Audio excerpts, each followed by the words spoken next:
It says we're going out live now.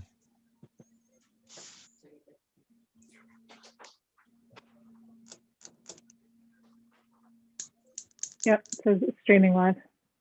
It indicates we're streaming live, Scott. Yep. The kickoff? Yes. All right. Good morning. This open meeting of the White Cliffs Committee is being conducted remotely, consistent with Governor Baker's executive order of March 12, 2020, due to the current state of emergency in the Commonwealth due to the outbreak of the COVID-19 virus. We're not going to be taking any public comment this morning. And the first thing I think we got to do is a roll call to see who is here. So when I call your name, please announce yourself. Norm Corbin. Norm? I'm All here. right. Julianne Hirsch, Here.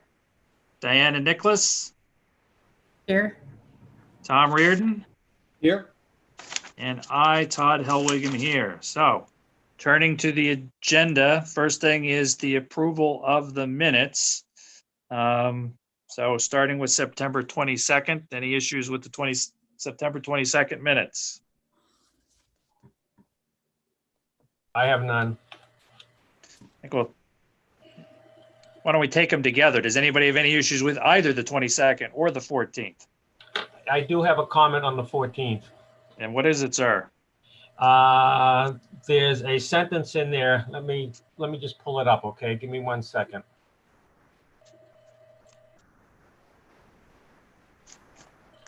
On page 4, on the last paragraph, I'll read what the sentence is right now. The DPW director is in the process of obtaining quotes from the same local contractor who repaired the roof, including the repair of significant building rot, specifically the windowsills where the windows are no longer secured to the sashes. I think we need to modify that because it implies that there's significant building rot throughout the building. I would prefer that it would say something like localized areas of significant rot. Does that make sense? Sure. Cool. Anybody have anything else? Hearing none, can I hear a motion to approve both of the minutes with Norm's suggested change? So moved. I second. All right, let's do a roll call vote, starting with Norm. I approve.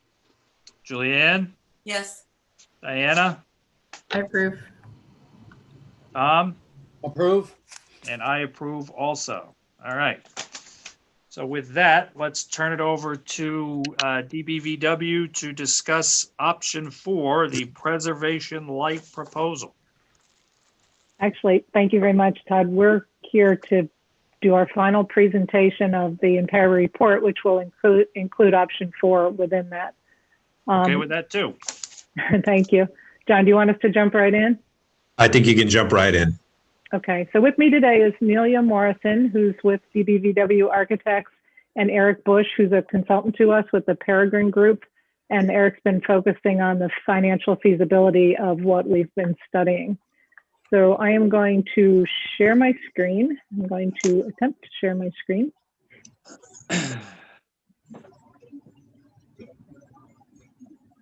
1 second.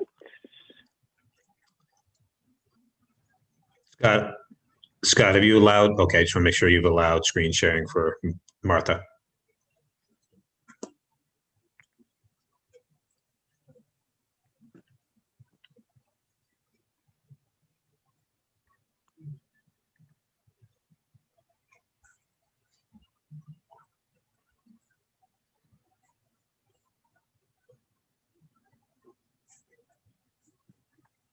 One second here.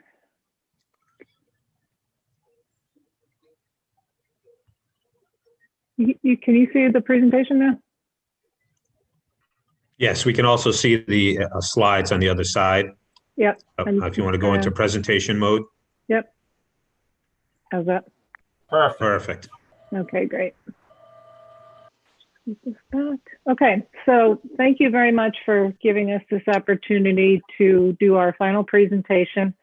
Looking back, we began this project in January of 2019. So it's been almost 2 years that we've been working with this committee, and we will definitely miss working with this committee. It's been a tremendous experience for us. But we're also very pleased to be able to present our final report and findings. And as you all know, we've delivered the final report to the town. It's about 176 pages. So it'll be great if anyone has insomnia. So the summary of our presentation today is as follows. And this is essentially what's included in the report, but of course the report goes into much greater detail than we're going to go into today. So the report covers the history of White Cliffs. It's a fabulous property, you all know that, and we've had a really good time sort of delving into the history of the property. Within the report, as per the original RFP that we responded to, we identified character defining features. So as the preservation of this important property goes forward in the future, there will be a clear path in terms of identifying character defining features that should be saved with any preservation effort.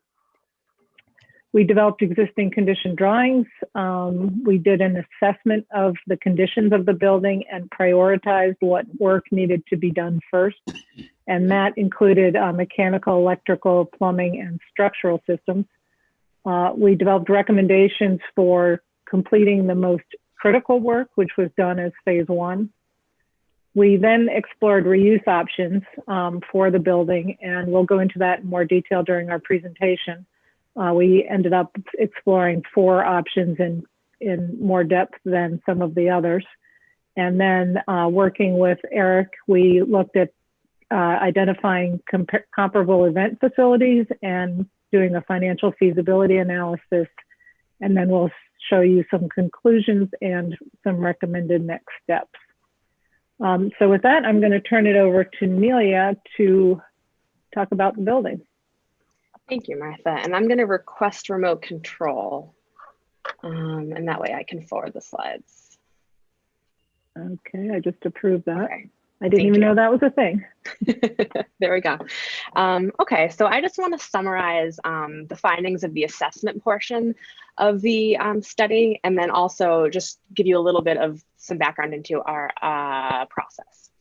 So we started this out with assessing the historic information that we were able to find on the building. And I think we all know that's very limited. So we basically had historic photos and some building permits from the later half of the 20th century to use. And so these are just some 4 photos from soon after the building was constructed till about the 1940s, which kind of show the early changes to the building. And I think the 2 really important things to see here are just the change to the roof line, and then also the building being painted.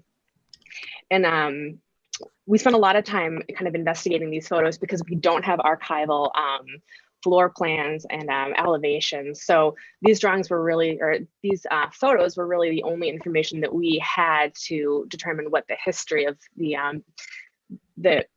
physical changes to the building consisted of. So I think one really important thing to say about the upper left-hand and lower right-hand photos is these are the only images, the only documentation that we have of the east elevation of the building where the kitchen addition was constructed. Unfortunately, there are no photos of the north side of the building. So that's kind of a shame. We really don't know what that initial condition was before the additions were put on in the 60s.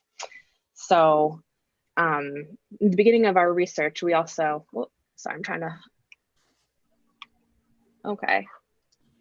to forward the screen, but the arrows aren't doing anything. Use just the right arrow, not the down arrow. I am. Okay, so Neil, you just tell me and I'll adjust. Sorry. No Yeah. Can I, do I need to give it back to you? Okay, you've got it. So one of the initial things that we were actually able to find, which was really lucky, was a news article in the Springfield Republican from June of 1893, which actually noted what the architect was of the building, and that was really exciting because up until then we had no idea who constructed it and very little information about the original building. So I think a really interesting thing that I saw in this is just the description of the first floor is very close to what we see now in the building. And also it describes the second floor as being broken up into 6 chambers, which is really useful because now we know that sorry, I'm stuttering today. The upper portion was dramatically changed when the building became a restaurant and event facility. So next slide, please. And then we took all the information that we gathered and had to kind of graphically organize it into a timeline. So that included the important people that were involved, like the Wessons, the architect, and then also the major changes to the building itself, to the ownership of the building after the Wessons died in 1906. And then on the next slide, really getting into the changes that occurred after that. So the change of use in the 40s when it became a restaurant, and then later on, I believe in the 60s when it was also used as an event facility.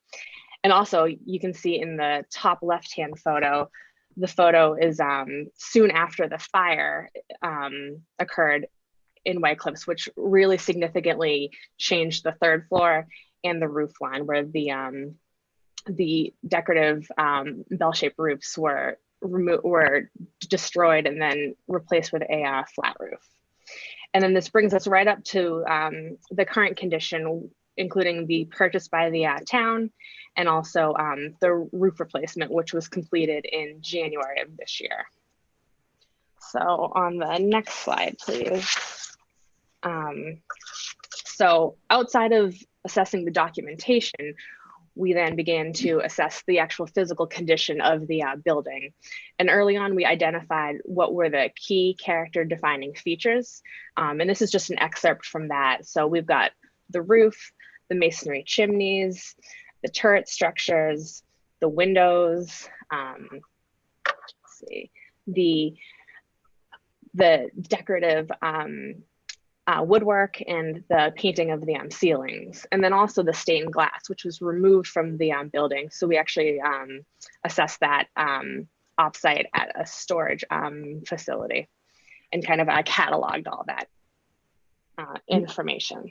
And as Nelia said, this is just an excerpt. There are pages and pages in the report of character defining features. This is just a few that we pulled out to give you an example of what's in the report, because honestly, there are very few things in this building that are not character defining. It is such an elaborate and well decorated building that there are a lot of features. So it really comes down to what's the most character defining and what's the most elaborate, but the building is really full of interesting architectural features.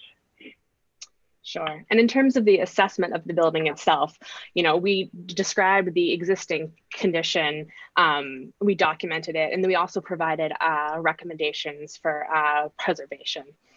So simultaneous to our assessment, we had a sub-consultant come out and do a laser scan of the entire property. So the interior, the additions, and the exterior. And so what this created is a 3D point cloud, which is just millions of data points of information that really record every physical surface within and outside the structure. So that's a really useful record for the town to have of the exact conditions at the time of this survey. And so actually what you're seeing, the 3 pictures, they're actually not photos. They're still images from that point cloud showing the level of detail. So when we get that point cloud, we create a model, and that creates our architectural elevations and plans that record the exact condition of the building and the location of all the features. So that's a really great tool, which we've provided to the town. And then let's see, next slide, please.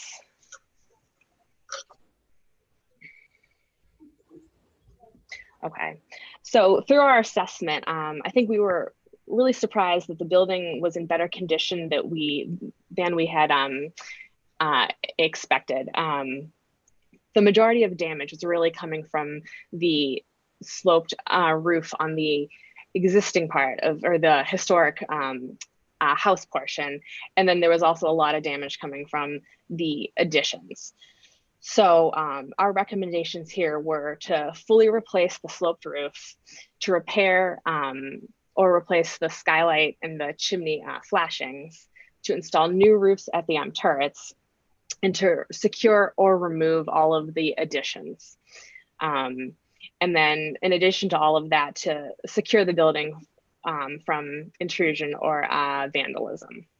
So on the next slide, we have some images. All right, sometimes there's a delay here. There we go. Yeah, here we go. So on the next slide, we have these pictures of where the greatest damage was occurring in the historic portion of the building. So you can see in the photo on the left, the skylight and the chimney and that area in between, and including the dormer a little bit to the north, is really where all the water was coming in. And anybody who's been in the building knows exactly the spot. It's at the top of the stair on the 3rd floor, where it kind of seemed like the sky was falling. But really the damage was very localized. So repairing the skylight, replacing the roof, and increasing the size of the chimney cricket was the first priority for the restoration of the exterior. So then on the next slide, just to summarize what was completed, so all of the sloped roofs were replaced in January of 2020. The flat roofs were also replaced in kind. And then all of the flashings and the chimney cricket were also new. So, excuse me. So, and as a part of that, the skylight was repaired, new flashings on the skylight curb. And then we had discovered fire damage at a portion of the west part of the building. And so the fire damaged framing and roof sheathing were also replaced. So then on the next slide, we've got some images of the work that was done. So you can see on the bottom left, a before and after of the fire damage that was within this gable on the west side. So all of the structural members were replaced or sistered, and the roof sheathing is all new in this area. And then the picture on the right is just the process when they were on site doing the roof shingle replacement. If I can just jump in there, the Yes, fire please. damage was kind of interesting because we had seen references to fires in the documentation, and we knew that the bell-shaped roofs over the turrets had been lost. But this is in an attic space, so we didn't know that there were still charred timbers in the building because it wasn't in an area that anyone would normally see. But by poking around the attic and basement and really looking at every square inch of the house, we did identify that there was this fire damage in a gable end. The upper left-hand image here shows where that fire damage had occurred behind that decorative feature. And our structural engineer developed recommendations for basically stabilizing and replacing a bunch of the framing in that gable end. But this is something we had no idea going into it, that there was fire damage remaining within the building, which is not unusual. We see those sorts of things a lot in attics and sort of not very accessible areas. Mm-hmm. And then just the restoration of the east dormer was also completed. Our recommendation was to remove and salvage the windows so that those could be restored at a later time.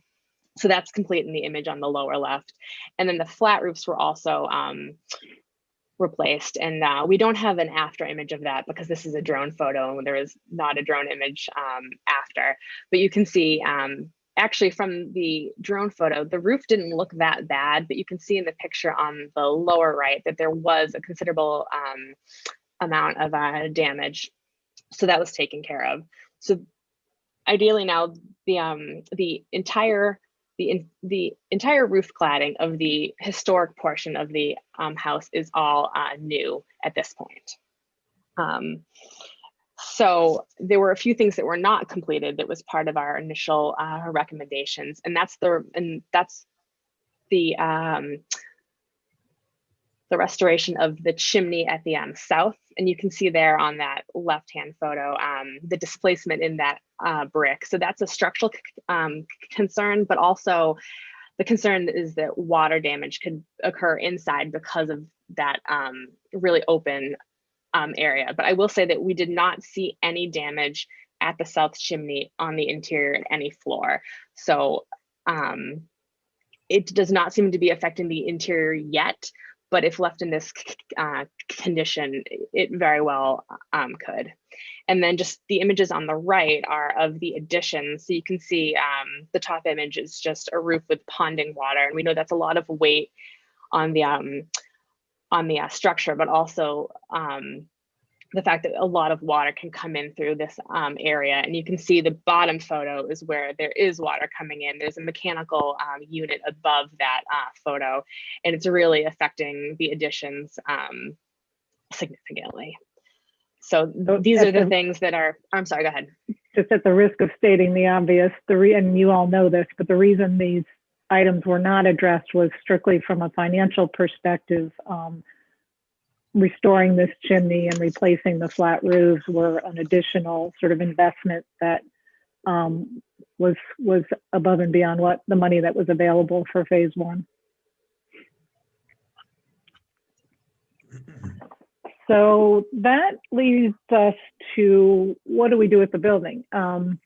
We looked as a team at several different reuse options. And of course, you as a committee will remember that we reviewed all these different options with the committee. So we wanted to make sure in doing this evaluation that we took everything into account. So we really looked at all potential reuse options. You can see that we categorized different reuse options in the left-hand column. So the categories that we explored were residential, which would include condominiums, apartments, affordable housing, senior housing. Then we looked at the category of cultural, which could be a house museum or an art center or something of a related use to cultural facilities. We also looked at municipal as a category of reuse, which could be a new town hall or a community center or municipal offices. We also looked at hospitality and event use because, of course, that's the use that's most similar to the way in which it was used in the past. So within that category, there could be a restaurant or a hotel or a bed and breakfast or a conference center or just strictly event space. We looked at educational and institutional uses, including conference center, event, classroom, office. And then we looked at commercial spaces, commercial use as well, which could mean office space or medical offices, or perhaps retail, or something like a funeral home. So I'm going to go back to the previous slide. We created this matrix to show that we explored all the options, but of course, not all the options are feasible. So within this exploration with the committee, we then sort of narrowed it down to which of these options should be explored in more depth and which of these options might be feasible. So you can see in this matrix, we've got ownership categories, financial considerations, and then pros and cons of each of these potential uses. So from that analysis, as a group, as a committee, we decided that 3 potential use options were worth exploring further. So those included the residential use, the municipal use, and the hospitality/event use. So those are the ones that we explored a bit more. So these 3D diagrams that we developed as a result of the point cloud and the laser scanning that Nelia described, this model really helped us to study the house and to study the additions that have occurred over time and to think about what would happen with different reuse scenarios. So you can see in this slide, the historic portion of the house is about 15,000 square feet. What's represented at the top of this slide in red are all the additions that have occurred over time. So you can see that the additions that have been added on to White Cliffs over time are significant and substantial. If those additions were all to be removed, we would be left with some areas of the building that have holes because some of these additions actually broke through historic walls. So in the lower portion of the slide, you can see in blue, that's where additions would be removed and some restoration would be required. In the lower right-hand image, that's the back porch where the original kitchen probably was. That doesn't have a big gaping hole where the blue is, but there is an addition, sort of the current commercial kitchen addition is sort of glommed onto that facade. So some restoration there is needed, but the historic fabric is still there within that addition. In the left-hand side, however, above the main entrance, there is a hole there now where additions were added. So moving forward with exploring the reuse options, under the category of event space, we actually explored two options. One would be event space just within the historic house, and the other would be event space with a sizable addition to be able to accommodate larger events. So we called these options 1A and 1B, and Eric's going to talk about the financial implications of each of these options. But you can see in the site plan here that 1A is on the left, and it represents reusing just the historic house, removing the additions, and really bringing the house back to something closer to what it was originally. Option 1B would explore putting a large 4,200 square feet addition on the building to accommodate larger events, because from my financial perspective, a large open space to accommodate large events such as weddings is really what produces income in a property like this one. So we looked quickly at some precedents for, if we're going to add on to White Cliffs with a large event space, what might it look like? And this is certainly not a foregone conclusion, but we did find that there was a historic photograph of a greenhouse that existed across the street from White Cliffs that was associated with the property. So we just used that as a potential precedent for maybe a new addition to White Cliffs. Even though this was across the street, it's of the same era. And we thought the form was very attractive in terms of creating a large open structure. So this is what a 4,200 square foot addition might look like. Again, this is incredibly conceptual in terms of the design, but these models were really done just to study size, scale, and the amount of square feet that would be required for each of these uses. So with the event space and a new addition, the pros are that it's probably the most feasible use in terms of developing the historic mansion. That's why this use existed there in the past. It preserves the building to a great extent. And importantly, it's a semi-public use. So the public would still be able to have access to White Cliffs if this were an event space. But of course, it's semi-public. It's not fully open to the public. In terms of the cons, clearly the cost of a new addition is substantial. So that's a negative factor. There's potential noise associated with this type of reuse. And this is the use that has probably the largest parking requirement because of being an event space. So again, the existing house would be 15,000 square feet, and this is representing what a 4,200 square foot addition might look like. One story, but it could be a double height space. Option 2 that we looked at is the municipal use. And under this option, we studied what would be needed to convert White Cliffs to a town hall facility. So we worked with John to figure out in very general terms how many square feet would be needed to add on to White Cliffs to accommodate this use.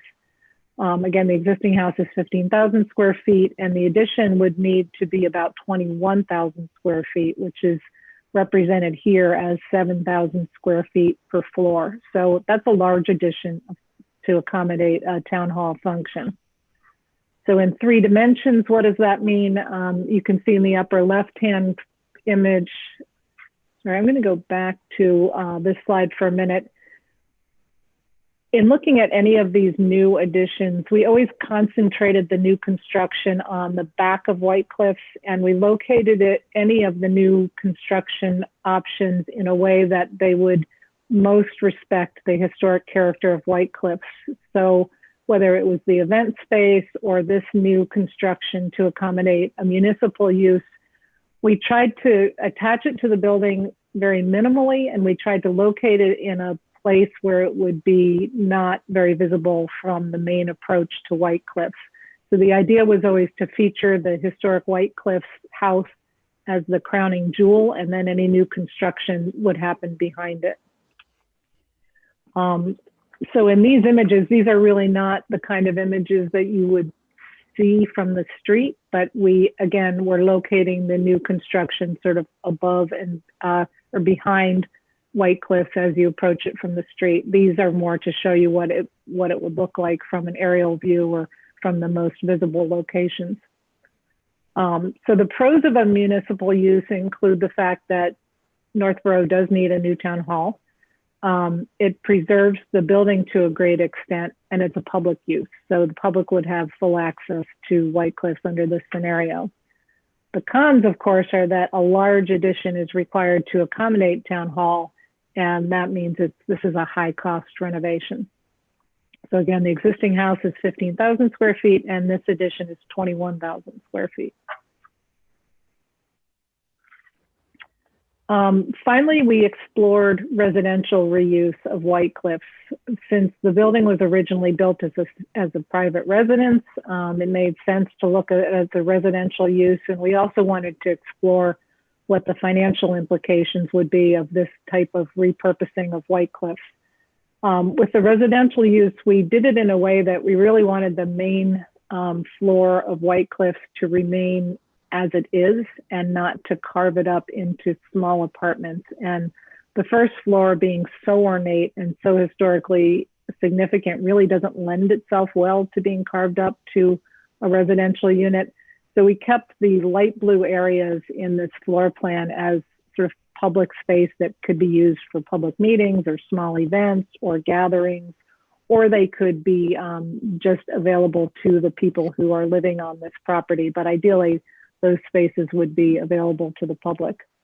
And then in red and in dark blue is the circulation and the sort of infrastructure that would be necessary to convert White Cliffs to 2 residential units above. So the 2 residential units would be in the 2nd and 3rd floors.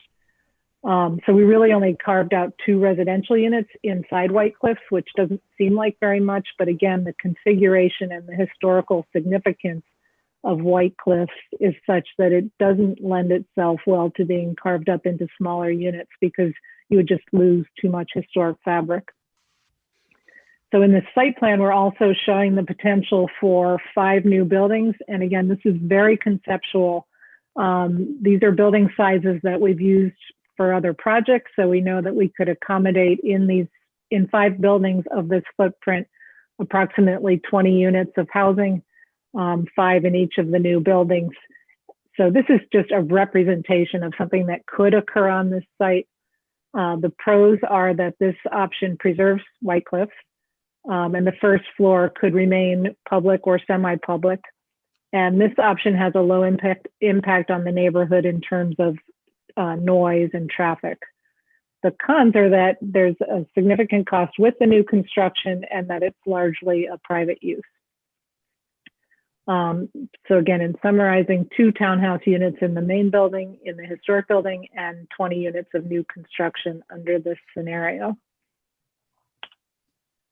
And so going back, we met with the committee, we reviewed those 3 uses, all of which are considerably expensive, and we all agreed that perhaps it's worth pursuing a 4th option, which we called and are calling preservation light, L-I-T-E. I hate when people use cute words like that, but I think it's appropriate in this particular application to call this preservation light. So we all want to preserve White Cliffs. I'm fundamentally and foremost a preservation architect, so I never want to do anything that's going to not involve preserving such a historic, important building. Having said that, maybe there's a way to not fully restore White Cliffs at this moment in time due to the significant cost associated with doing that. So preservation light wouldn't do anything that takes away from the historic preservation attributes of this building, but it wouldn't go as far as fully restoring the interior and the exterior. It would be doing what's necessary to stabilize it, what's necessary to keep it, and not what's necessary to go back in time and really fully restore it. So preservation light, I'm gonna move preservation light would include removing the later additions, all of them, or maybe keeping the kitchen addition, or maybe keeping the ballroom. Restore the exterior in quotes, because it wouldn't go as far as completely bringing it back to its earlier condition. It would just be on an as needed basis. Preservation light would include all new mechanical, electrical, plumbing, and fire suppression systems. And then the code upgrades as required for whatever use is intended. Now, under this option 4, preservation light, we are not designating a use. We're saying to ourselves, what would be the minimal amount of work necessary to save the building and to attract somebody to reuse it, without saying it's going to be an event space, or it's going to be a municipal use, or it's going to be residential. So the pros are that this is the least costly approach, and it does not eliminate any further potential reuse options. The cons are that full preservation is not included, and there is still a need to determine what the final use of the building is. So if just the original building was saved, it would be 15,000 square feet. And if the existing kitchen addition on the back is saved, that's about another 1,025 square feet. So what does this all mean from a cost perspective? This is all detailed much more in depth in our final report. And all of these costs are broken down in the final report. So you can see this in more detail, but the bad news is that these are expensive propositions. Options 1A and 1B are in the $10 to $15 million range, as indicated in this total column on the right-hand side of the slide. The municipal use is in the $30 million range. The residential with new construction is probably close to $20 million.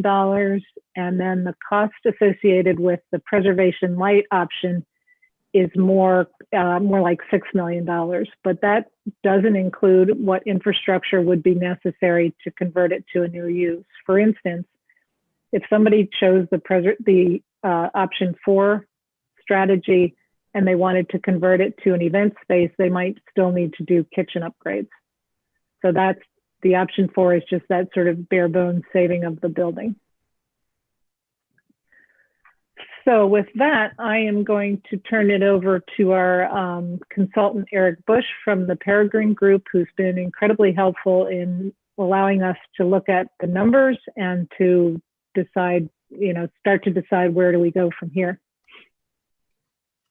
Thanks, Martha. So based on those reuse options that Martha just walked us through, our approach was then to take those options, those opportunities, and start to apply just a very, at the same level, conceptual analysis, a look at feasibility. So if we start to understand that the cost to deliver option X is such, what does that look like for someone coming in and bringing in potential market financing?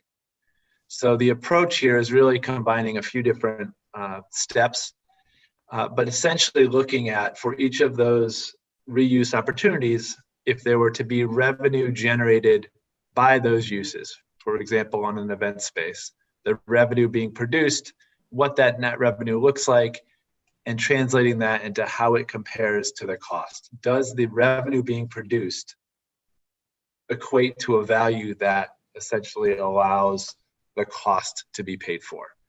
So in its simplest form, if we take a step back from this analysis and say there's a fixer-upper house that someone's interested in, they can buy it for $200,000. They budget and look at it and know they have to apply $300,000 of cost. The question of, at the end of the day, is that house worth $500,000 or more? Is it worth more than the cost? Is kind of that fundamental question that we're trying to work towards here. So in doing that, we established a couple points. one for each reuse opportunity. We looked at a market value. And again, this is really looking at that revenue and expense model and understanding what that derived market value would look like for that complete building for whichever reuse plan. To do so, we needed to do some survey out in the market, whether it be on the residential side, on the event space side, and in much more detail in the report, but we'll hit on some of those points here in the presentation. And we also had to apply some expenses. In all of these scenarios, if you had apartments and you're renting those apartments, you still have expenses to cover insurance, landscaping, snow removal, lighting, all of those things that would be key necessary costs to support that use. So we're really looking at what kind of net revenues come off of this reuse plan, and therefore that's used to determine the market value.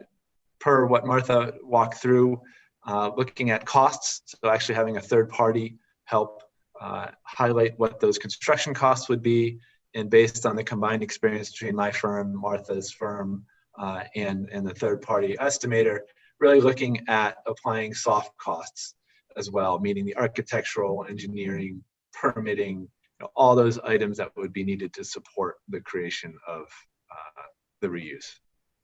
And then very simply, we took the market value and the cost basis and tried to figure out where they balance. If the market value was $1 and the cost was $2, we know that there's sort of a gap there of $1 in value that is a disconnect between the market value and the cost. And we're defining that as a funding gap, something that wouldn't be able to be privately financed. We wanted to highlight what those hurdles look like, and then also some potential ways to fill that. So Martha, if you could advance the slide. Thanks.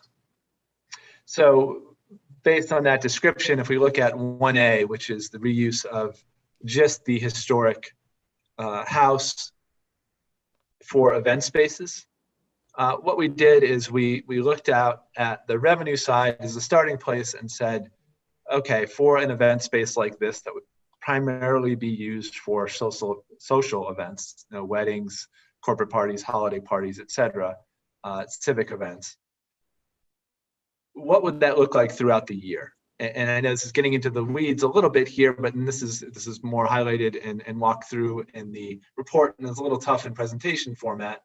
But from an annual standpoint, what would those potential rental fees look like to allow those events to happen? So we looked at what others in similar markets had achieved for fees, and then we also applied some seasonal impacts. We know that a Saturday in June has a certain rate and a certain demand for it, where a Wednesday in February might be a lesser demand, a lesser rate, and lesser usage. So we tried to be as accurate as possible in forecasting what the total revenue would be for a year, given average rates of rental fees, and coming up with a total revenue number, in this case of $177,000 per year. And then with that, we know, of course, that there are some expenses, utilities, insurance, those items I mentioned before, that would need to be assumed to be paid, so that the total rental fees as a gross amount have to be adjusted to show some of those expenses that are necessary to operate.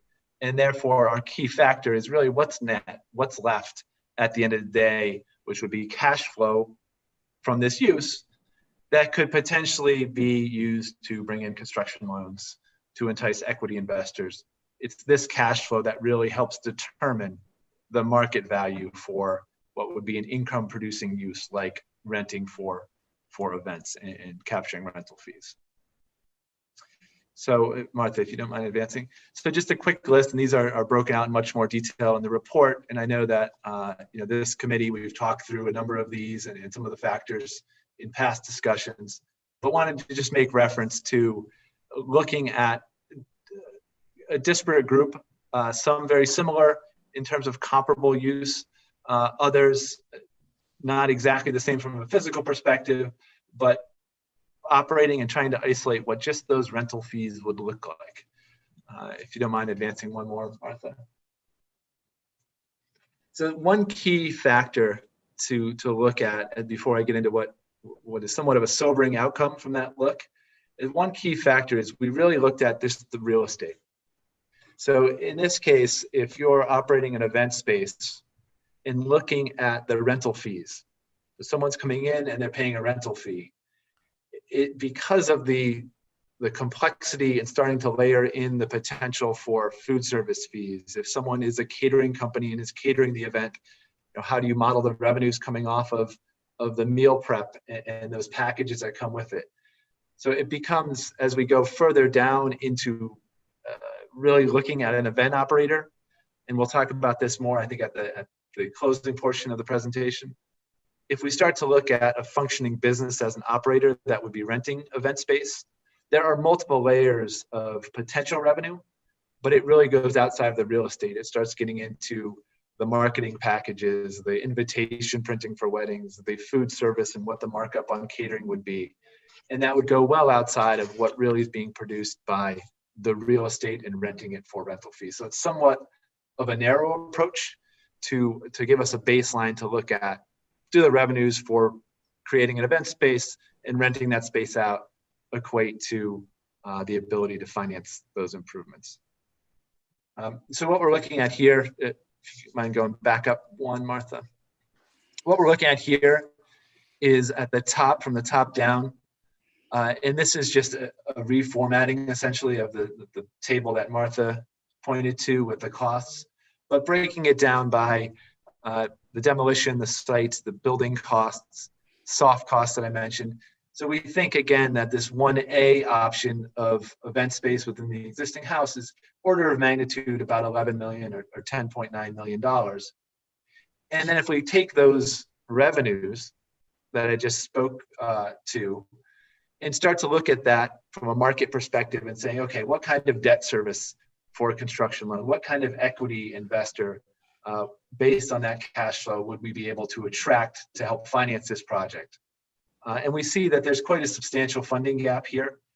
We show that the debt that we could bring in based on that cash flow is only about 5% of the cost, where ideally from a market real estate perspective, we want that number to be maybe 75%, 65 to 80%, somewhere in that range. 5% is actually, quite sobering, meaning the cash flow being produced from renting the event spaces really doesn't fully pay for the cost of those improvements. So that funding gap, therefore, is quite sizable. There are some potential sources that could help really start to solve for that funding gap, and these subsidy sources, for lack of a better term, are there for exactly that purpose. The Federal Historic Tax Credit Program, the State of Massachusetts Historic Tax Credit Program, these are programs designed to help fill that gap, knowing that the cost to rehabilitate a building like this might lead to the need to have some subsidies to be brought in that could help really reduce that gap, allow it to be more viable and financially feasible from a market perspective. So we just did, and again, the assumptions are in the report, and I'm happy to speak to them, but want to make sure I don't put everyone to sleep. We think that there are, between the state and the federal, 1.3 and 1.1-ish, these are conceptual numbers, millions of dollars that could be brought to bear for a project like this if the guidelines are followed and the buildings are restored per the historic guidelines for rehabilitation. Obviously, there'd be other components if this gap were to start to be chipped into that 95% gap. There would be other grants, fundraising opportunities and things like that would go probably hand in hand with it, but we wanted to highlight those ones that are more obvious and what the order of magnitude would be for those sources. So Martha, if you could hit it. As a recap, 1B was the same program, so an event rental space. This is just for a larger footprint. So this is adding the new construction, a much more kind of modern and more efficient space that could allow for larger parties. And again, we went out to the market, looked at those comparable plans, and looked at, for that scale, what sort of event fees could be generated for renting those spaces. We applied the same logic from a seasonal and from a weekday perspective, and really went through the same analysis. So there's definitely more revenues that could be produced, but Martha, if you can move it forward. A very similar result. And really fundamentally, this is you're adding costs and you're adding revenue, but really you're not sort of making up for that high cost of what needs to happen in order to produce this attractive code compliant space for events. So really the scaling up doesn't materially impact the feasibility because you're paying for what is fairly expensive space for the new construction, and you're just not making up a lot of ground. So then the next reuse opportunity is a much more simple from a financial feasibility standpoint. In the municipal use, as we've discussed in previous meetings, we really looked at just the cost perspective based on the programming and the high level conceptual estimates. We think that that's approaching a $30 million price tag to produce that municipal building. And from a financing perspective, there's not typically this revenue stream. So as a base municipal building, it would be used by the town for various functions. If there are areas that could be rented to private parties or some way to lease and have some income, then we could start to look at what potential debt could be supported by that cash flow stream. But per the discussions to date, this is really just looking at what that order of magnitude cost would be. And again, because it's a municipality building, it starts to challenge the ability to use. In fact, the federal historic tax credit program would be very unlikely to be able to use, just because you have a tax exempt user, which is actually carved out of the federal program. The state historic may still apply. And again, I'll try not to bore everyone. You would have to get into some really logistics about, from a tax perspective, exactly how it's structured. But from this perspective, there isn't a market revenue unless some third party developed the municipal building and the town was paying a rent payment for X number of years. And it really would change the structure as it's been discussed for reuse option 2. So as we get into the residential perspective, and this is a much more involved analysis. So in this, we took the same approach of looking at, let's determine a market value. Let's look at the costs, and let's see where those two either connect or disconnect. So as Martha described, if we look at the new construction being the 5 buildings of 4 units per building, or 20 units, and then also having 2 rental apartments within the existing structure itself. And the reason we looked at rental apartments rather than townhouses is in order to leverage the historic tax credits from the federal perspective, those units would need to be rental as opposed to for sale. So for this analysis, we assumed that there'd be the 2 apartments and then that the rest would be for sale units. So again, we went out to the market, did a survey of condominium and townhouse product in the region. We looked at apartments within the region and really tried to push those together to approximate what both the rental income would look like within the existing building, and then potentially what the condominiums or townhouses could sell for.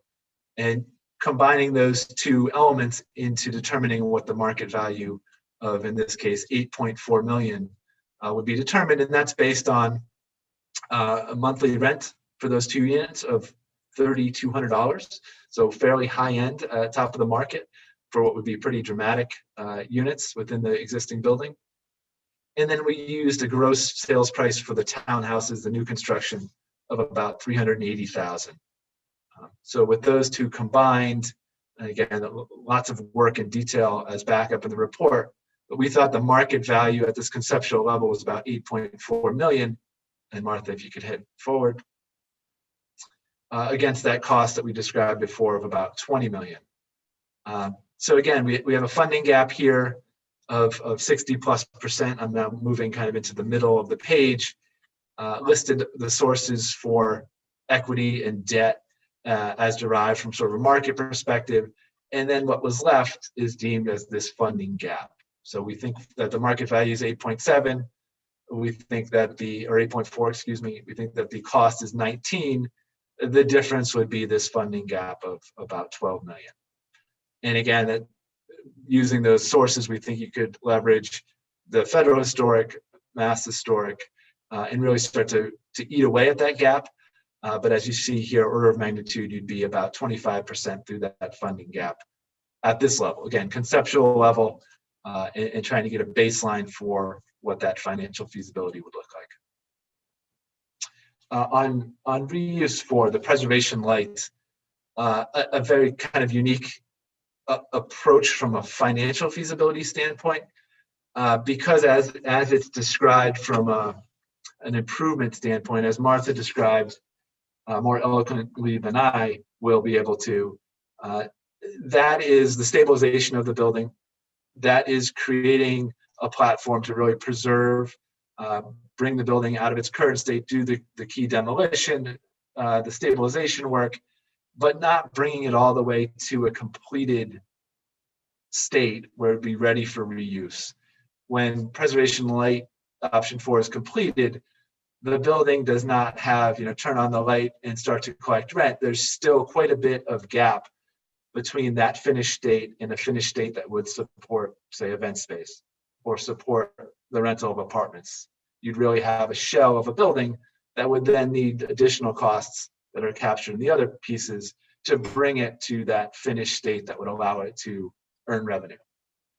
So because of that, we really looked at it from a cost perspective. And we know that if this option 4 were to be pursued, there would be a capital cost to stabilize the building, but then obviously there would be some ongoing operating expenses as they are now, probably increased from where they are now, where you'd have some need to keep up and maintain that building. These are very order of magnitude. We could go through this and kind of pick apart each one. We want to represent that there'd probably be some negative income per year if this shell were in place. Martha, if you could just hit forward. So again, this isn't probably the most compelling thing. It really shows that $6 million order of magnitude cost that is in the larger table from previously discussed in the presentation. And then it's really showing that because there's no revenue being produced from a market perspective, there'd be no ability to go out, to walk into the bank and ask for a construction loan on this. It wouldn't be based on revenues. It wouldn't be based on the market value of what's generating revenue from an ongoing basis. It would be a very different discussion. In the same way that the bringing in the tax credits would be a difficult task because it's not quite complete. The tax credits help to and require that the buildings are placed in service at the end of the project. And that's kind of the kicking off point to say, yes, you've done what you said you were going to do, and these tax credits are available. If it's not quite placed in service, meaning it's not an active use at the end, it would really take some thought and some kind of unpacking of this to figure out how those credits could potentially be leveraged for this. So I know there's probably quite a few questions on that, but Martha, if you want to hit forward, I think that. Yep. So thank you, Eric. That's incredibly helpful in terms of us understanding the numbers. And clearly the numbers aren't the sexiest portion of this project because we've got this beautiful building. It's historically significant, but when you start to look at the hard numbers, it becomes a bit of a reality jolt. So where does that leave us? Our conclusions from this evaluation that, as I mentioned, was over the past 2 years are summarized here. This is obviously an oversimplification. The report has much, much more detail, but the fundamental points are that the building is now relatively in sound condition. We've stopped the active infiltration sources to the greatest extent that we could given the budget. That is exclusive of the additions. So the flat roofed additions on the back of the building were not touched because they're in such bad condition that it really didn't warrant investing money in those additions. Ideally, those would come off. So the infiltration has been stopped, the active infiltration, except those flat roofed additions. And more work is required in the short term, as was described in our presentation. The two key elements are the south chimney that's quite deteriorated and is a character defining feature. It's a big, elaborate, tall, ornate chimney, but it's in very difficult condition. And then the removal or repair of the additions.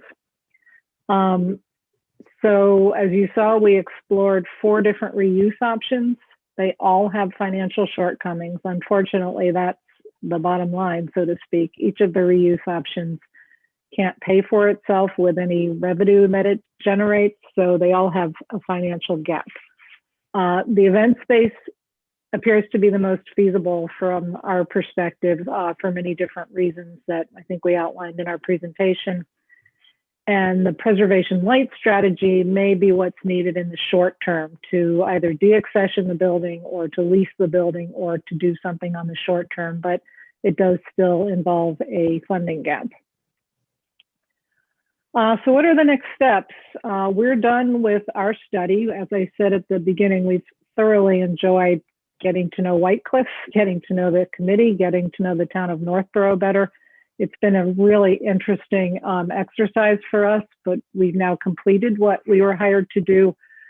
So next steps are really, it's in the town's court now to hopefully use the information that we've gathered. Hopefully we've put it together in a format that's usable for the town to identify potential funding and ownership strategies, to seek operating partners if that's the way it's going to play out. Perhaps issue an RFP for redevelopment and or for an operating partner, and to determine funding sources for the preservation light approach if that's the one that you'd like to move forward with. So with that, we would love to open up the floor for questions, discussions, and again, thank you for this amazing opportunity.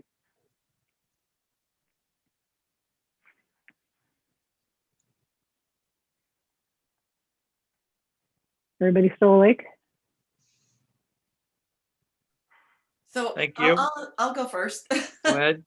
Of the systems that you identified, well, basically you said all of the mechanical systems have to be redone: plumbing, electricity, mechanical, and Wi-Fi, basically, right? Which one do you could you prioritize those for us? Like, what do you think we should address first if we started to make a checklist? I don't think I would prioritize any of those particular systems above the others. I think they all have to be replaced in order for the building to be reused. So I put them generally in the same category as each other: new electrical, new plumbing, new HVAC, and most likely new fire suppression. Okay, so they're all equal across the board. And so. Just one more question on that. So the laser information that we have, that really goes into detail with everything. Is that information that, say, if we are doing those repairs, is that information that's going to make those projects easier, or It's really documentation of existing conditions. So we have a 3D model, we have the point cloud that Nelia described, and we've turned both of those over to the town, and they both require pretty advanced software, but there are ways to download that software online for viewing those products. But those are really recording existing conditions. So we haven't done architectural drawings for replacing all the plumbing, for instance, or putting in a new heating and cooling system. We haven't done any of the architectural design or construction documents for those items. Mm-hmm. We only did architectural documentation for bidding the work that was done under phase 1. Does that answer your question? Yes, thank you. Can I add to that, actually, Martha, to that answer? From that perspective of someone coming in to redevelop the property, that point cloud and the information on the building would be a tremendous value to anyone coming in and looking at it. Those existing conditions drawings would be very important to help attract people, because it helps them to avoid an upfront cost. Yeah, if someone were to come in fresh and have to pay for that analysis to be done privately, to then be able to make some decisions, it's a huge step forward and a cost saving to allow them to take a look at it. Well, that's great. Thank you. Thank you, Eric. That was a better explanation than I gave. Could I ask about your residential proposal or option? Yes. You assumed townhouses in 5 buildings. If you had considered apartments where you could possibly get 40 to 60 units, would that have a significant impact on costs? I'll defer to Eric on that. I mean, when you do smaller units, the cost per square foot often goes up because you're doing more of the expensive stuff. You're doing more kitchens, more bathrooms, more heating units. But I guess I'll defer to Eric on his experience with townhouses versus smaller rental apartments. Yeah, and I think there's several ways to look at that. From a pure financial analysis standpoint, having that additional density would help. The hurdle from a cost perspective and that feasibility where I'm making this movement constantly of trying to find that balance point between what the revenue can support and what the cost is. With the more units and the higher density, you have a lot more of those fixed costs, those costs to restore the house, which is really the expensive component to it. Bring in the site, bring in the new utilities, all the site work that would be necessary to essentially create the infrastructure to build out the units. In that scenario, the additional density would absolutely help from a financing perspective. I think to Martha's point, the additional density brings in a whole bunch of other factors. The cost to build and the stress on the infrastructure is that much higher. Parking, 40 units versus 20 is an issue. Bringing in the utility, all of that kind of gets raised up. But you also face the market perspective of it takes that much longer to lease up. You might not have the capture on the revenue that's quite as immediate as a for sale product. So lots of factors to push into that, and I don't mean to be confusing in my answer. In general, the density will help offset those fixed costs, but that's kind of an oversimplification of saying, yes, it would make it work because you'd have to adjust with other factors as well. The other thing I think we talked about at one of our previous meetings was constructing affordable housing. There are a lot of towns have mandates for additional numbers of affordable housing units, and there are also other funding sources for affordable housing. So, that would be something to explore as well, but that's a further study.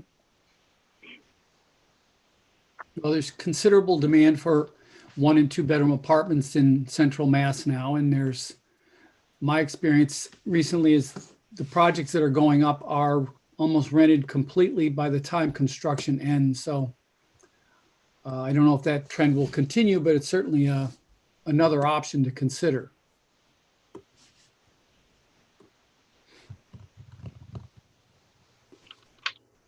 I had a question on option 4. I was surprised to see that it includes demolition of the additions.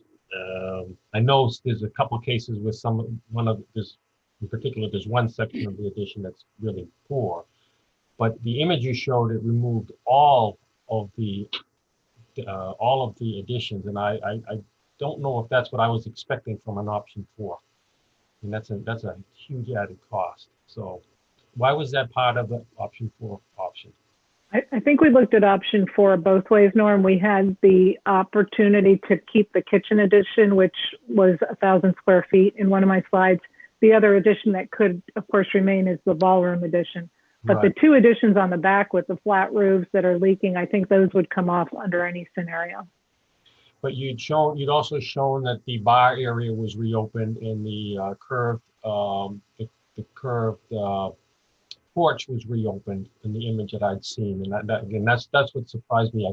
I know in a perfect world we'd like to do all of that. It also included removing the second floor additions and stuff. I just see that as a big honestly, those are graphics that we had from the previous presentation of removing all the additions. If option 4 were pursued further, we can, look at keeping some of those. That was really just a graphic, but I don't think your demolition costs would change that much. I think with Preservation Light, we weren't not including the cost of doing the intricate infill where those additions would be removed. So I apologize if I presented the wrong graphic, but I don't think it would change the equation that much. And then in the report, you have a line item on option 4. It's restoration of White Cliffs for $3 million. What is that including? Is that including? I didn't realize option 4 had restoration involved in that. Well, I think I put restoration in quotes if I'm remembering correctly, because it's really. Let me go back to that if I may. It's on the report. It's on page 4.2.10. Yeah. I assume it's MEP and code compliance, fire systems, plumbing, Right. electrical. Right. I think I summarized it in the presentation. Hang on a minute here. I guess that's what I'm trying to understand. If that's what it is, at least I know what it is, because I don't.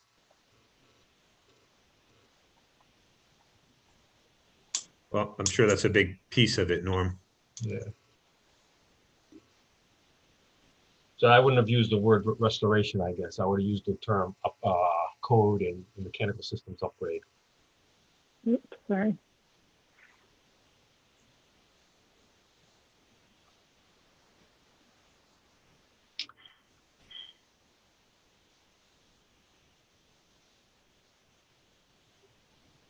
Can you see this option 4 matrix? Yes, I do. So we included 300 square feet per floor $300 per square foot, which is substantially less than what we were including in the full preservation option. Right. Renovation of select additions, removal of select additions, and that, as John said, that base cost would be new MEP systems, fire suppression, minimal level of preservation, and code upgrades as needed. Okay, thank you for clarifying it for me. Anyone else? I did want to compliment the architectural team for the strategy of lightly touching a restored historic house in both the hospitality and the municipal approach, where I think of the Isabella Student Gardner renovation, where they had a glass corridor attached to the original historic home, and then they put the adjacent services in it apart. So they preserve the fabric of a historic house while also adding necessary educational classrooms, shops, so forth. But that, in my mind, is a great approach to lightly touch a historic building and still get more diverse uses on site. So I would certainly recommend that approach. Thank you. And thank you for using that comparable. I love it. Is that the gentleman who did that design? But it's a great approach. I worked on that project. Yay. Lucky you. Yeah, it was fun. Through the chair, if I can ask a question. Absolutely. This is for Eric. So in the Preservation Light, we're looking at about a $6 million cost. But just to be clear, so if somebody, and what we discussed at the last meeting was this potential concept of the town, has paid to acquire the facility, right? So we could potentially look at getting into a long-term lease for $1 to have someone then come in, bring private funding in to renovate the building and to open it. And so the $6 million would be really the minimum amount that would need to be invested. But if somebody were to say want to open it as a hospitality event space or any other use, there would be some additional costs for them to kind of round that out, right? But so the 5.9 million, I just want to be clear on this. So, but that doesn't include if somebody were to come in and do that, and the town were to pursue an arrangement of that nature, there would be some income stream, right, associated with that would offset that six. It wouldn't be just $6 million. What that approach or that option doesn't have that your other review, your other feasibility analysis did is that there would be some income that would come off of that. It wouldn't just be laying out $6 million. Some portion of that should be offset by whoever renovates and opens it to have some kind of an income stream, assuming the most logical would be some sort of a hospitality income stream. So it's almost like taking option 4 and overlaying option 1A, which is just the historic part of the building, to get a sense of what that revenue stream might look like. Is that a fair approach? Yes, I think so. Yeah, and I think it's somewhat akin, and I don't want to go off sideways on this, but I think very akin to if there's a new office building, for instance, and not a tenant yet, or a retail space but not a tenant yet.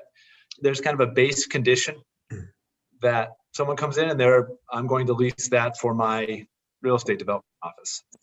But I'm also going to then invest more dollars in to fit that office out to the way that I need it. Conference rooms, offices, kitchen, whatever I need to support my use. And I'm going to pay rent absolutely to the landlord on the finished product. So the preservation light in some ways is that landlord's portion, that if someone were to come in and run an event program, just like my office example, they would invest in exactly what their program looks like on top of that baseline. They're just much, much closer to financial viability than just the way as a baseline, where that person coming in is paying for the preservation light, more or less, plus the fit out and having to support it from the revenues that they're getting from events. This really bridges the gap, makes it that much more further along to make it financially viable. Thank you. Could I ask a question of John?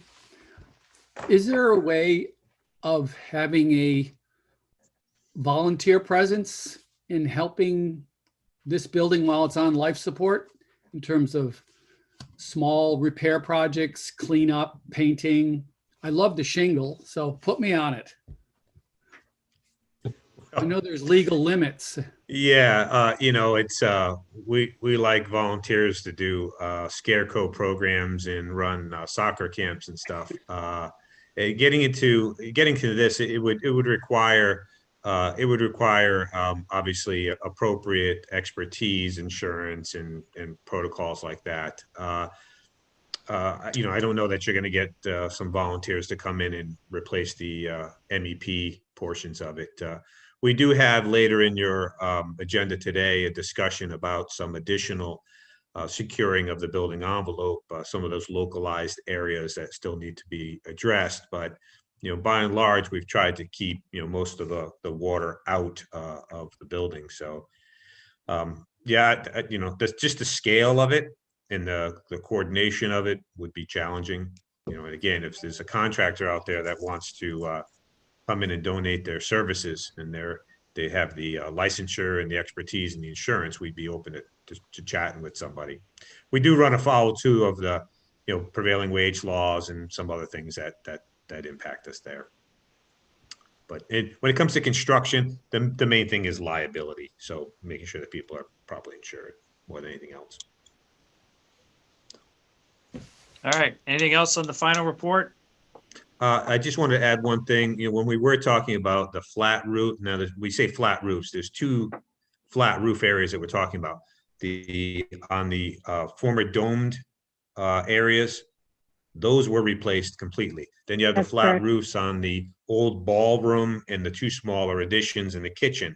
So we did not replace those, but some of the water infiltration that we had on those additions, particularly the large ballroom, we did have the roofer reseal those seams and those edges to keep the water out. The far small addition that's really kind of falling off, there wasn't much to be done with that. But some of that ponding water and that infiltration that was shown in some of the photos, we've actually addressed some of that when we did the original roof. I just want folks to know that.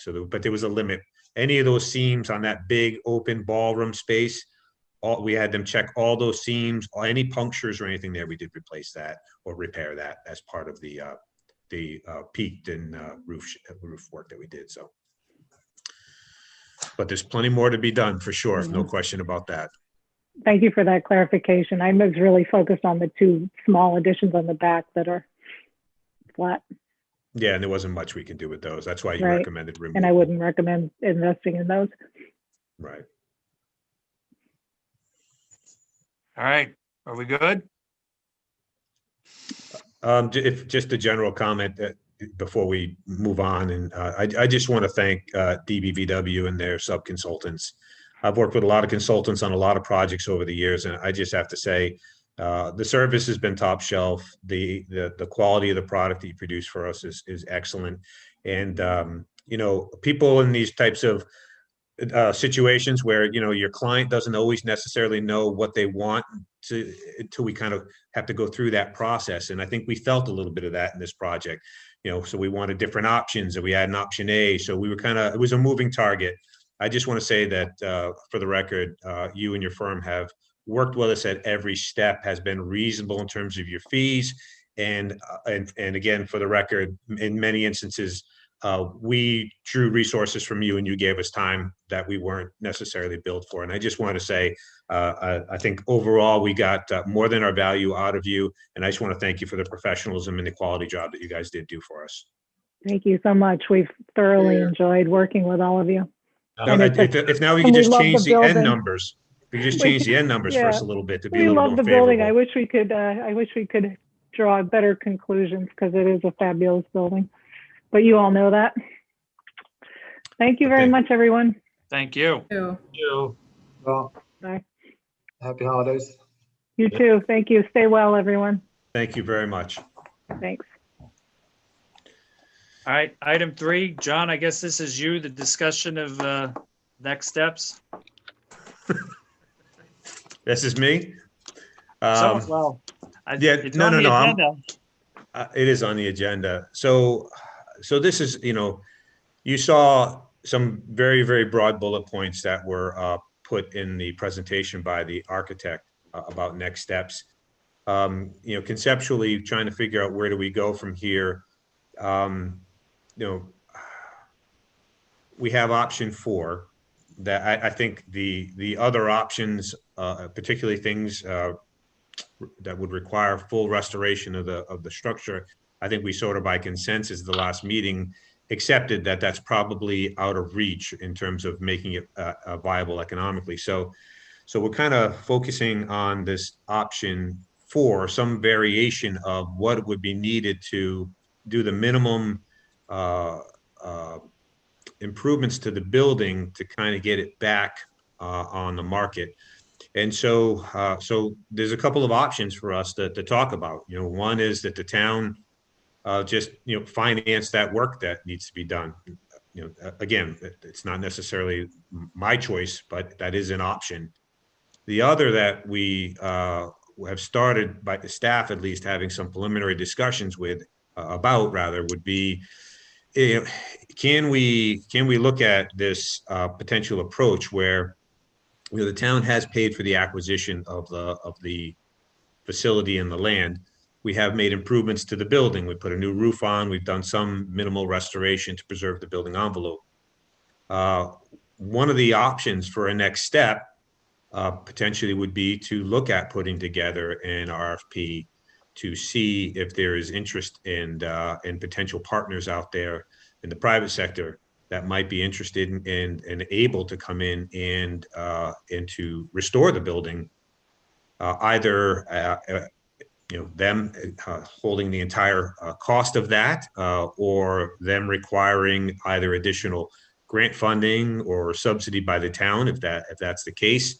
I guess I'm not sure what interest is out there and how viable that is. And the only way to really do it would be to go out and test the market. So that would require us to put together an RFP about what it is that we'd like to see, and which means, you know, what are the things that we'd emphasize? We'd want to see, and by the way, let me back up just for clarification for people of the public who might be watching, but some members as well. RFP stands for Request for Proposals, and that's a very specific legal process under Chapter 30B, Mass General Laws, the procurement laws. And what it does is it allows the town to seek proposals, but it's 2 pieces. It's a financial proposal that's separate from the qualitative proposal, and allows the town to basically weigh the two of them and make a decision. This to be defined differently as an IFB, which is an invitation for bid, which is you have to go to the low bidder or the person who offers you the most money. We would want to be able to look at this process and say, okay, who's out there that's willing to partner with us? How much historic restoration are you willing to do? How much investment in the building are you willing to do? And what would be the terms and conditions of potentially that arrangement with the town? And the town would evaluate those options if we have more than one proposal, and we could then pursue an arrangement with somebody, a firm, a company, or an individual who might be willing to come in and invest in that property. But we would look at it, and part of the RFP process would be developing criteria upon which you would evaluate the proposal. So you would, in ranking order, talk about what would be, most advantageous, and not advantageous. So if someone were to come in and say, I don't want any money from the town, but I'll do a full historic restoration to the old glory of the building. That's highly advantageous. And that if someone else said, hey, I'm going to preserve the streetscape and the core things on the inside, but I'm not restoring, all this other stuff, and I would need some help, to the tune of X dollars to make that work. It would be that kind of a process. You'd have to sort of rank what it is that you want. So tell people the things that you're asking for. So the priorities for me would be, preserve the historic aspects of the building to the extent possible, inside and out, and minimally the streetscape, and to minimize the additional cost, if any, to the taxpayers, to do that. Thirdly, as Julian has mentioned many times, is, we probably want to, we'd want it to be advantageous to have some public access to at least the historic part of the building. That would be a plus. And then we would come up with, whatever other criteria we'd be interested in. Now, I don't know that this would result in a viable project, but you would at least see what's out there. So all the people that previously were interested in buying White Cliffs, and there was a lot of interest in the building, they couldn't make it work with the acquisition costs and the renovation costs. So now we've sort of, if we take the acquisition costs off the table because the town has paid for that, and then either help through grant funding or seek, earmarked funds from the state or tax credits, whatever the other process is, potentially some CPC funding. Can we patch something together that would get the building back operational and open for business, so to speak? So, that's a process. Part of that process, though, both in generating the scope of services as well as marketing, and this is the piece that, that concerns me the most in terms of my capacity as the town administrator, is I'm very comfortable putting building projects out to bid, but this type is not a normal. I think you would need somebody to help with this particular RFP scope because it's somewhat unique, and we have members on this committee that have expertise. But I also think the committee is going to need some assistance with, once we put this thing together, just dropping an ad in the TNG isn't going to do it. You're going to need somebody to help, beat the bushes to find people who do these types of projects and might be interested, some sort of marketing assistance, so to speak. And that conceptually, that's, in my mind, after going through this and seeing the numbers as we've seen them and focusing on this option 4, how do you make option 4 reality? That would be one of the potential ways of doing this would be an RFP process, getting some assistance, perhaps either with the architect and or their consultants. It would require another smaller contract for those services. But it isn't something that we could do entirely in-house. And then we would see where we are at that point. I have a question. I think the RFP is a great idea. Under 30B, you're not required to hire an OPM, right? No, because it's not a building project. So it's actually chapter 149 for building projects. Yeah. Under 149, you would have to hire an OPM for any project over $1.4 million. This is a little bit different, but basically where it's almost it would be a lease agreement essentially. Yeah, I guess I bring that up because some of the OPMs out there, do cross into that real estate territory in terms of their expertise and being able to help with sort of both the real estate side of it, and the marketing. So I don't know if that's something the town would think about. I think that the architects are doing a great job, but they're not going to be the ones to help us with the marketing either, right? Right. So. And again, I'm open. Well, what I'm stating here for the committee is that this isn't something that, Kathy, Scott, and I are going to whip up for you. We're going to need some help. Now, whether that help is the architect and their consultants or a different consultant that would be more specialized in this, I don't know.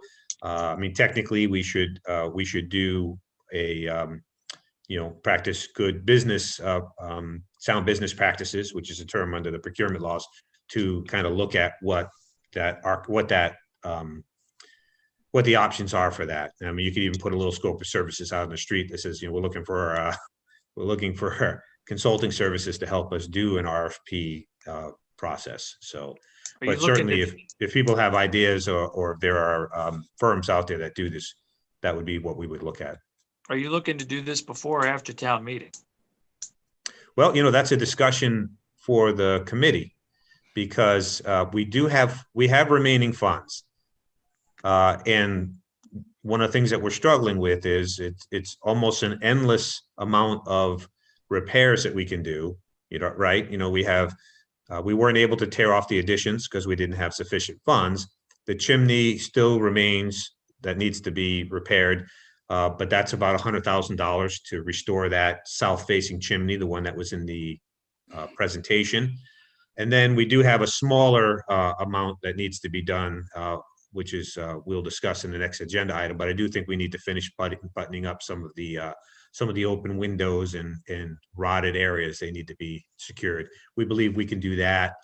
That should be, by consensus, about $10,000 to do that. But the larger projects of the chimney, we need to determine, do we have enough funding to do that and pursue this RFP process? Well, on the RFP, because there was no application before CPC for any money, but we could try to get something and use the admin fund, right? To increase the admin fund to allow something to be used for this.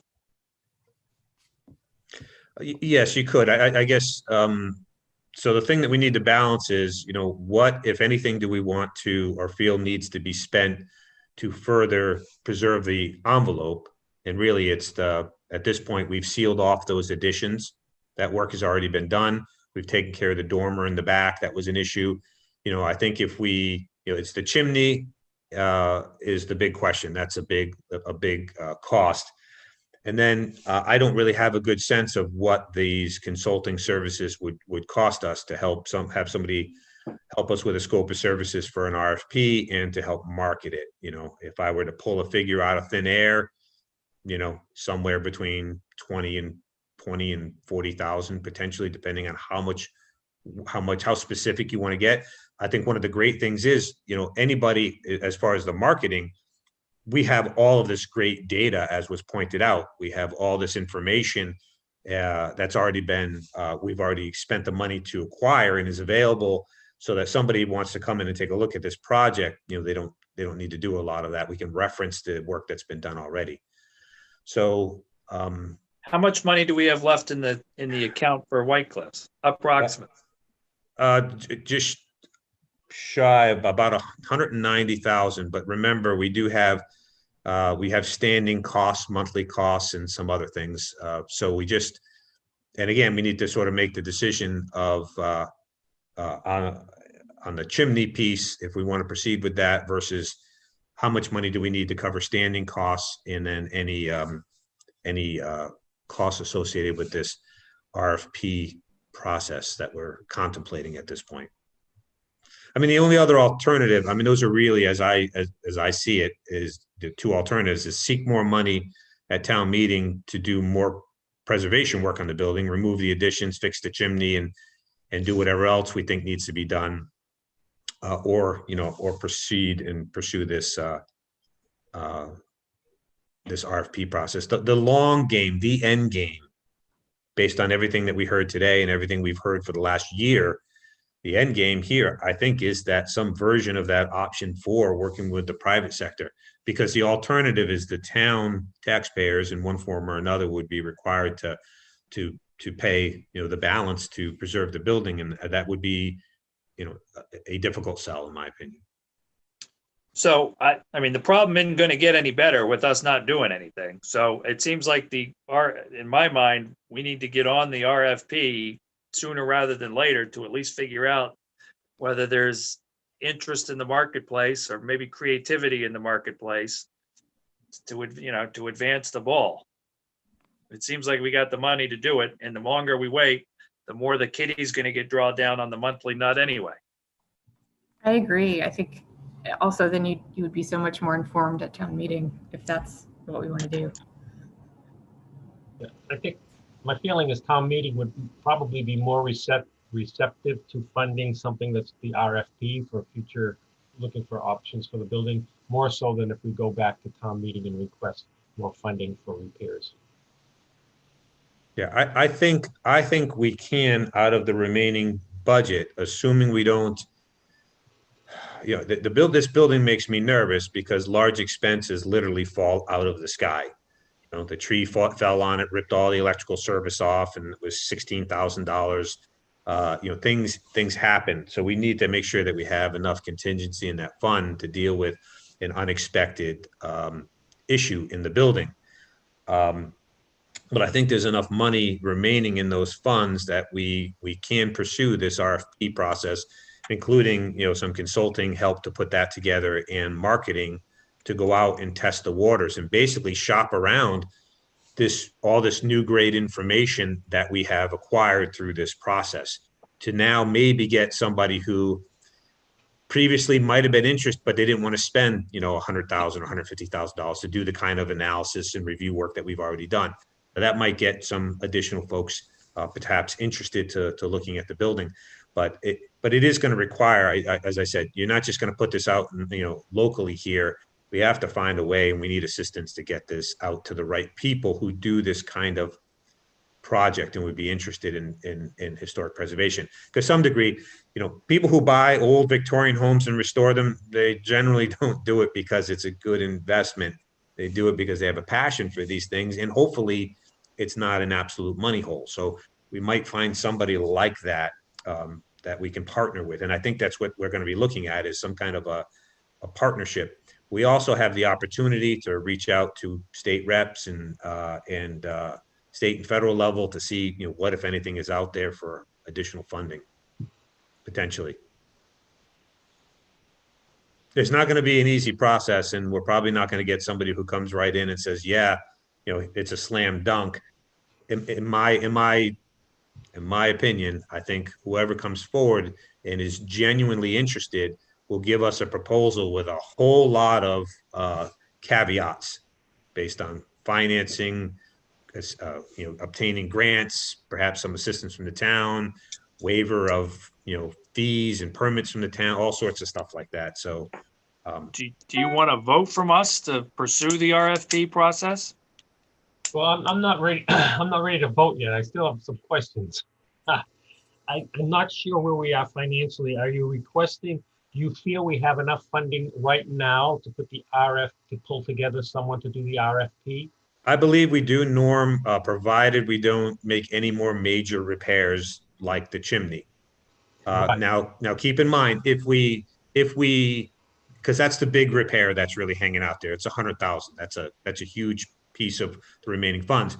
If we go through the RFP process and we have, and we find that we still have money, we can always come back and do the chimney, but it's a risk. The longer you leave it, the more deterioration that's just the nature of it. But right now, I believe, yeah, we would need to go to the CPC to ask for funding to pursue this, this process. I don't believe, assuming I'm not way off base in terms of what it would conceivably cost for consulting services. Once somebody makes a proposal, that's going to trigger a response. That response may require some additional consulting services and evaluation. I don't know. Okay. It's uncharted, uncharted waters that we're in, but roughly this, I think we certainly can pursue an RFP to see what's out there based on the budget we have remaining. If there would be a way to secure the chimney somehow, so just so the bricks can't move out and fall out, that might be a short-term fix. Yeah, and we discussed with the architect, the possibility of some kind of a shrink wrap on it to keep the water out. They kind of laughed at me a little bit, but I don't know if that's still something we can look at. We got a couple architects on the committee here who maybe can, if there's something reasonable that might be proposed, I'd be open to suggestions. Well, you could repoint it and then put a sealant on it and just let it go, but it's going to. I think it's beyond repointing, Tom. It would slow it, but it wouldn't repair it. I'm just looking for slowing it. That's all I'm looking for. Yeah. Okay. I mean, we can continue to look at that. We've had a mason. I mean, Scott Charpentier has done a fantastic job for us on this project, and we've had masons out there. We have full bid specs prepared by the architect, by DBVW as part of their fee, and he shopped them around. He's met with masons out there who do historic restoration work, and we have hard numbers for that. So if the town wanted to, we can pull the trigger on that work. I'd be more leaning to spending the money for the RFP at this point than to that kind of investment in the chimney. And there's a possibility that we can maybe do both, but we are going to run out of, if we don't seek additional funds, we are going to run out of money, at some point here. And we do have carrying costs that aren't going to go away. I have a question for Todd, actually. So I watched the CPC meeting the other night, and it seems like there's 4 major projects that people are asking for. Do you, by any slight chance, know, have the historic portion of that budget, is that maxed out, or is there any money we could ask for? Well, it's not maxed out because any as long as we put 10% into each bucket, we can continue. You can spend as much as you want on any of the projects. The historic's already got $250,000 that goes into it for the White Cliffs now. But the other problem is the application deadline is passed for the year. So there's really nothing we could do at this point anyway, because we're going to vote on the allocations in less than a month, I think. Oh, I thought we had. Yeah, beginning of January is when the public hearing's already been advertised for. Yeah.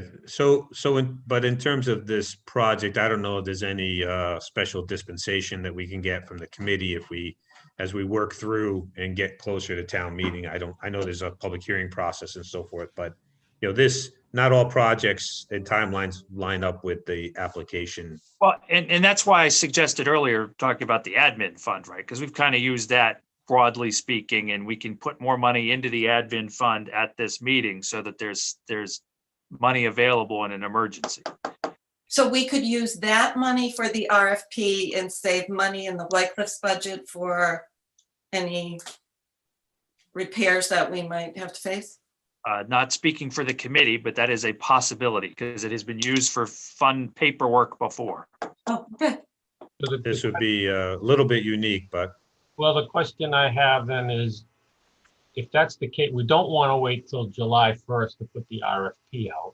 So if that was a possibility to use the administration funds from CPA, then the question I have is there currently funding available that's active for the administration fund that we could access like next week? Is that, I don't remember how that works, Todd. There's some funding available, not as much as what John said as a potential project cost. Yeah, But- the tough thing is to go in for an ask without, like, we're not packaged up and framed up to Right. be able to go in and make a clean ask. We're still we're working through this in real time. That's the difficulty, If we and I think the point is, since we have the 190,000 now, we can use that money. We don't have to go to CPC. Correct. So if anything, and again, I don't, as far as a layup potentially is, I think if we go out, we get a sense of what we need to spend for the RFP and the consulting services to get through this process. Then we have a sense of what's left for the budget, how much it would cost to do the chimney, and if we're close, again, I don't know that the 10 or 15,000 that would be remaining probably in the CPC admin fund is going to make or break it, but it might. We can always kind of come to them during the current fiscal year if that's a deciding factor. I think that option is there. Whether or not they would approve it, that would be a process issue. I think the first thing is that we need some numbers in terms of what this would potentially cost. And in order for me to get this is, I know this sounds silly, but it's like you need a scope of services to get a scope of services. Like I need a scope of services for the consultant that we're looking to hire to do the RFP scope of services and the marketing scope of services. So it's like I need that process before we can get the other process. And again, this isn't something that I can just sort of pull out of thin air. So if anybody has any input on that, I'm open to it. To Diana's point, I'm not wedded to DBVW. They did a great job for us for what we hired them to do. But in terms of trying to get help in developing a scope of services for the consultant, I'm open. This is new territory for me, guys. So you could still activate the mechanism of that contract and have Pellegrin do it, right? Well, depending on, I mean, it depends on how much we're. Oh, you mean have Pellegrin do the scope Help for with the RFP. Yeah. I mean, I'm sure that they see a lot of those, we're not the first group to come to this sort of realization and look at that as the next step, I assume. I mean, Well, isn't he doing that? Well, that's why I was kind of gravitating towards them, but I got a sense that you. No, I mean, I was maybe speaking specifically of the architects themselves, because that's not so much their expertise, but. No, I was leaning towards their sub-consultant, Eric Bushy, because this is more his area. He makes a lot of sense to help with that RFP. So. And that's really what I was looking potentially to do. So if you'd like, I can have some conversations with him to see what a proposal would look like for that. Yes. That makes sense. That makes sense. Okay. Who is this again? This was Eric. Okay, thank you. Right. I apologize. I have to go because I have a 1:00 meeting. Okay. You're excused.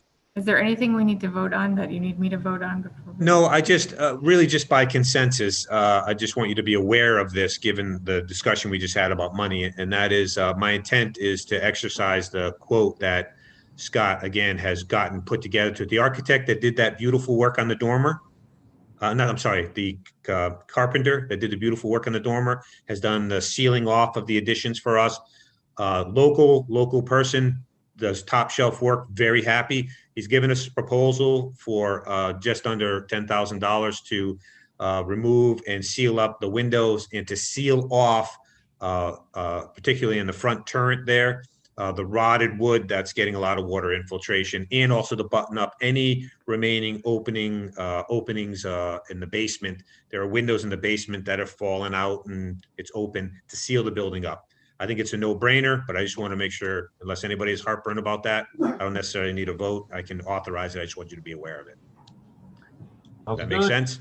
Yep. Yeah. Okay. Good. So we're going to do that, and then we'll work to get a proposal together from Eric and for the RFP and the marketing. Okay. Thank you. Diana, Excellent. you're excused. I guess we'll go on with the rest of it real quick. Take care, Diana. Have a good holiday. Thank Merry you. Christmas. Thank you, Diana. So we need a next meeting date. What are we going to talk about at the next meeting? Well, next meeting would be an update on the work that we're authorizing tonight, today, and a discussion regarding the RFP process. So think about like your last meeting where we asked the architect to give us a proposal, then we meet, we discuss the proposal. If it makes sense, we can proceed with it. I have no idea, given the holidays, how long it's going to take them to do that. So why don't I touch base with them, see how long it would take them to turn something around for us, and then we'll reach out to try to schedule something. Works for It's me. it's gonna have to be obviously after the holidays. Yeah. Probably the second week in January or something like that. That Okay. makes sense? Yeah. For our next meeting, could we also get some information about the zoning and how big of a problem that might be? So my understanding is right now it's partly commercial, partly residential. And The stuff by Route 20 is commercial, and the stuff where the building is residential. Well, Kathy can speak to that, but in a basic, that's what it is. That's included in the that information's in the report, I believe. Oh, in the deed. Yeah, I'm not sure if there's anything. Is there something more specific that you're Well, I'm interested just in? wondering for certain uses, like if we do hospitality again in that building, is that going to have to be rezoned? I mean, I can't answer that right now, but let me take a look at what, the use table and Okay. provide, give Yeah, you we an can update. we can put that together Mhm. for the next meeting, Kathy. You Yeah. can do that? Okay. That was my question. For the next meeting, I think we're all. You want to keep going today? We got time. Okay. I don't have anything else, Mr. Chairman. All right. Does anybody else have anything else? Hearing none. Did anybody say something? I move that we adjourn the December 18th meeting of White Cliffs. You're the best. I'll second that. All right. Norm, Yes. Julianne, Aye. Tom, Yes. and I vote yes too.